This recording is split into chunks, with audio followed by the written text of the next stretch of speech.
शंकर नगर गांव में एक ठंडी शाम थी। सड़कों पर हल्की धुंध छाई हुई थी। सीमा अपने घर की रसोई में रोटियां बेल रही थी और मोहन खेत से लौटने ही वाला था।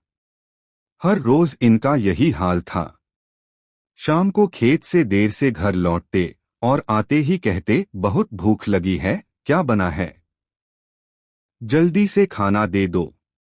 सीमा बड़बड़ाते हुए बोली, आज तो खेतों में बहुत काम था, इसलिए भूख लग रही है। लेकिन कभी कुछ खुद भी तो लेकर आ जाया करो। रोज रोज वही खाना खाकर मैं तो बोर हो गई हूं।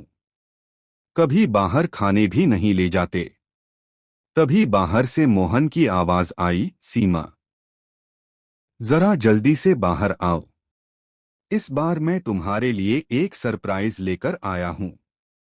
सीमा बाहर आई और बोली, अब क्या ले आए हो? कल तो मूंगफली लाए थे, आधी सड़ी हुई। इस बार भी वही लाए हो क्या? मोहन हंसते हुए बोला, नहीं, इस बार मैं गर्मागर्म मोमोज लेकर आया हूं। और वो भी एक नई दुकान से। गांव में एक अजीब सा आदमी आया है, उसने मोमोज की दुकान खोली है। उसकी खुशबू इतनी जबरदस्त थी कि मैं खुद को रोक नहीं पाया। सीमा हैरानी से बोली, मोमोज? वो भी गांव में? और मुझे पता भी नहीं चला। कौन है वो आदमी? मोहन बोला, अरे पहले खाकर तो देखो, फिर बात करना। मोहन ने प्लेट में मोमोज सजाए और साथ में लाल तीखी चटनी रखी।